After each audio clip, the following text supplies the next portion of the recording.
पहलगाम में हमला करने वाले आतंकी संगठन लश्कर के मुखौटे टीआरएफ को बैन कराने में जुटा भारत। सबूतों के साथ संयुक्त राष्ट्र सुरक्षा परिषद की आतंक प्रतिबंध समिति से बात कर रही है भारत की एक टेक्निकल टीम। पाकिस्तान ने चिट्ठी लिखकर भारत से सिंधु का पानी न रोकने की अपील की है। पाकिस्तान ने कहा है कि इससे उसके यहां पानी का संकट गहरा जाएगा। वहीं सूत्रों के मुताबिक भारत को पाकिस्तान की गुहार से कोई हमदर्दी नहीं। ऑपरेशन सिंदूर को लेकर बड़ा खुलासा। भारतीय वायुसेना ने सिर्फ 23 मिनट में पाकिस्तान के चाइनीज एयर डिफेंस सिस्टम को जैम करके पूरा किया मिशन। भारत ने ड्रोन हमलों के बढ़ते खतरे के बीच एक बड़ी तकनीकी कामयाबी हासिल की। भारत ने ओडिशा के गोपालपुर में काउंटर स्वाम ड्रोन सिस्टम भार्गवस्त्र का सफल परीक्षण किया। राष्ट्रपति द्रौपदी मुर्मू से मिले तीनों सेना प्रमुख। सीडीएस अनिल चौहान ने भी मुलाकात की। ऑपरेशन सिंदूर के बारे में जानकारी दी। जम्मू कश्मीर के मुख्यमंत्री उमर अब्दुल्ला ने उरी के सलामाबाद में पाकिस्तानी गोलाबारी से प्रभावित इलाकों का दौरा किया। सीएम उमर ने लोगों से मुलाकात भी की। पाकिस्तान की सीमा में अनजाने में चले जाने के बाद बीएसएफ जवान पूनम कुमार 21 दिन हिरासत में रहने के बाद भारत लौट आए हैं। 23 अप्रैल को वो फिरोजपुर बॉर्डर पार कर पाकिस्तान की सीमा में आ गए थे, जहां पाकिस्तानी रेंजर्स ने उन्हें हिरासत में लिया था। ऑपरेशन सिंदूर के दौरान पाकिस्तान को समर्थन देने पर तुर्की के खिलाफ देश भर में विरोध के बाद जेएनयू ने तुर्की की इनोनू यूनिवर्सिटी के साथ होने वाले समझौते को सुरक्षा कारणों से फिलहाल स्थगित कर दिया है। लखनऊ में बीजेपी की तिरंगा यात्रा में शामिल हुए सीएम योगी सेना के शौर्य को सलाम किया। कहा, एक दिन आतंकवाद पाकिस्तान को निगल लेगा। ऑपरेशन सिंदूर में भारतीय सेना के अदम्य शौर्य और पराक्रम के सम्मान में देश भर के रेलवे स्टेशन जगमगा उठे। भारतीय रेल ने वीर सैनिकों के प्रति अपनी कृतज्ञता व्यक्त करने के लिए ये अनूठा आयोजन किया। भारत पाकिस्तान संघर्ष पे मोदी सरकार की कांग्रेस नेता शशि थरूर द्वारा बार बार की गई तारीफ से पार्टी खुद को अलग कर रही है। कांग्रेस महासचिव जयराम रमेश ने बुधवार को सीडब्ल्यूसी की बैठक के बाद कहा, वो थरूर उनकी राय है। जब थरूर साहब बोलते हैं तो वो पार्टी की राय नहीं होती। केंद्रीय उपभोक्ता संरक्षण प्राधिकरण ने प्रमुख ई कॉमर्स प्लेटफॉर्म्स जैसे अमेजन और फ्लिपकार्ट को पाकिस्तान संबंधित सामान हटाने का निर्देश दिया है।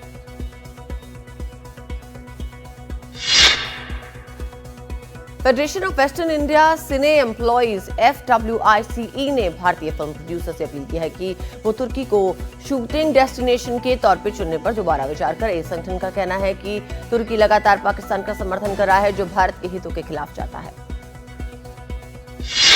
भारत म्यांमार सीमा के पास चंडेल जिले में सुरक्षा बलों ने एक बड़ा ऑपरेशन किया। असम राइफल्स की टीम ने 14 मई को हुए इस ऑपरेशन में 10 उग्रवादियों को मार गिराया। बड़ी मात्रा में हथियार और गोला बारूद बरामद किए। ऑपरेशन अभी भी जारी है। विदेश मंत्री एस जयशंकर की बढ़ाई गई सुरक्षा। काफिले में शामिल हो गई है बुलेट प्रूफ गाड़ी। ऑपरेशन सिंदूर के बाद लिया गया फैसला।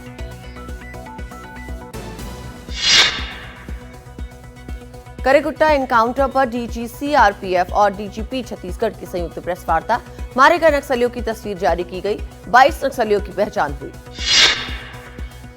छत्तीसगढ़ के बीजापुर की कुर्रेगट्टा पहाड़ी पर सुरक्षा बलों ने 31 कुख्यात नक्सलियों को मार गिराया। इसके बाद प्रधानमंत्री नरेंद्र मोदी ने खुशी जताई है। कहा, हमारा अभियान सही दिशा में आगे बढ़ रहा है।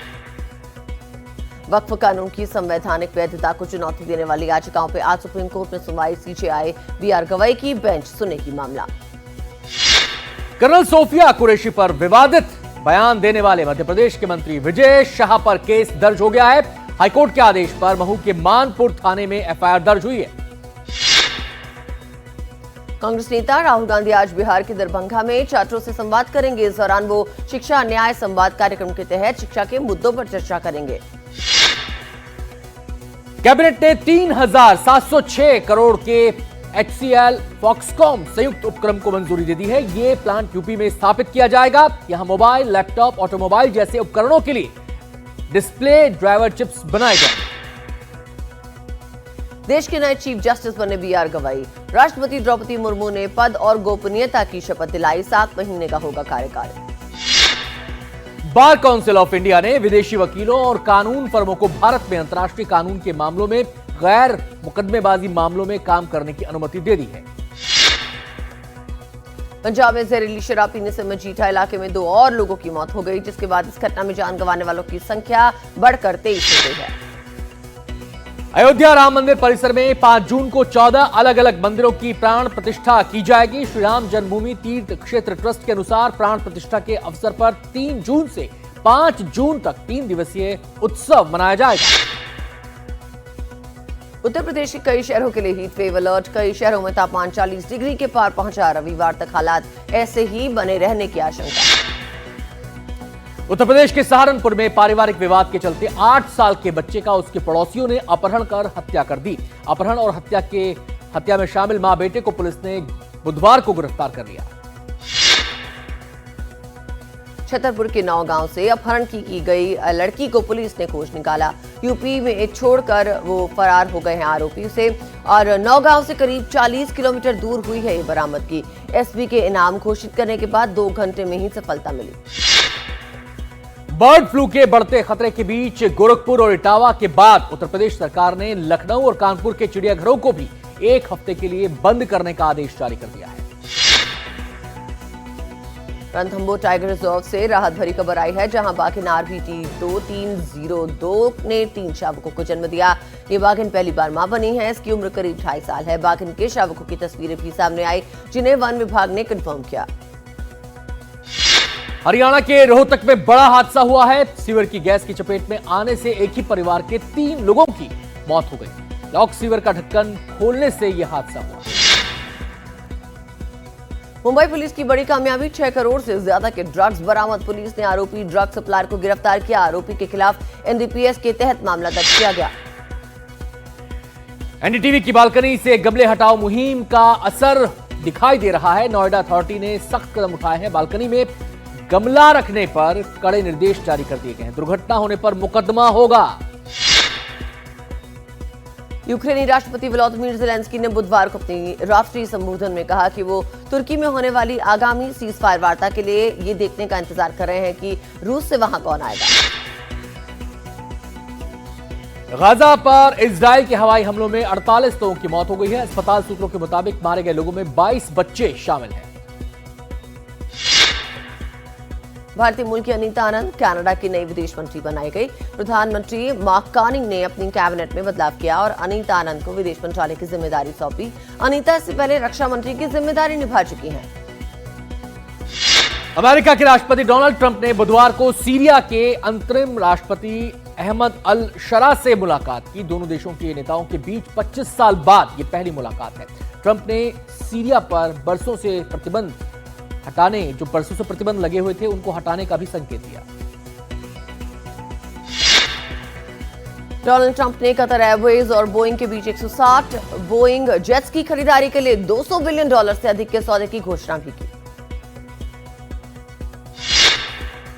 बैंकॉक के एयरपोर्ट पर अमेरिका से गैरकानूनी तौर पर आया 238 टन इलेक्ट्रॉनिक कचरा जब्त किया गया। हाल के दिनों में यह सबसे बड़ी बरामदगी है।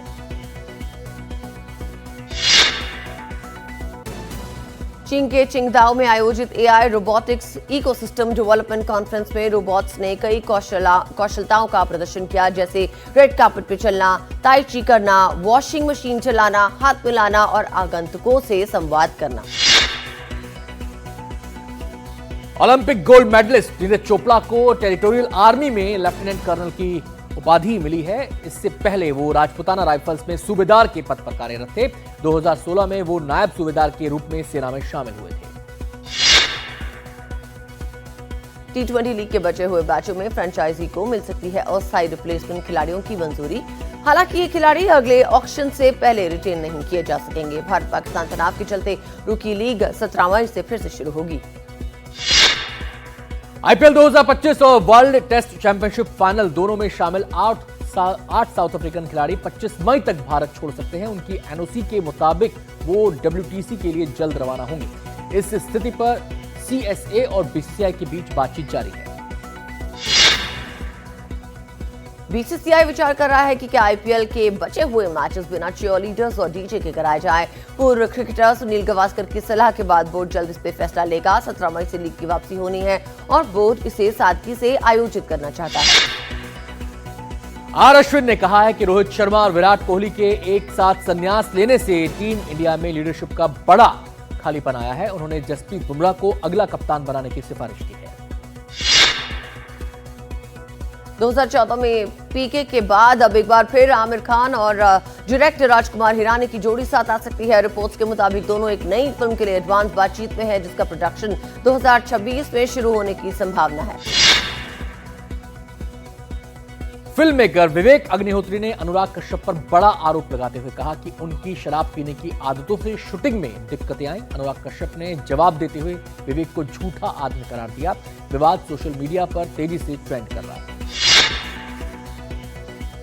गायक सोनू निगम ने कर्नाटक हाईकोर्ट में याचिका दाखिल कर एफआईआर रद्द करने की मांग की है। उन पर बेंगलुरु के एक ही मंच में कन्नड़ समुदाय को लेकर आपत्तिजनक टिप्पणी करने का आरोप है। इस बीच एक कन्नड़ फिल्म से उनका गाया गाना भी हटा दिया गया।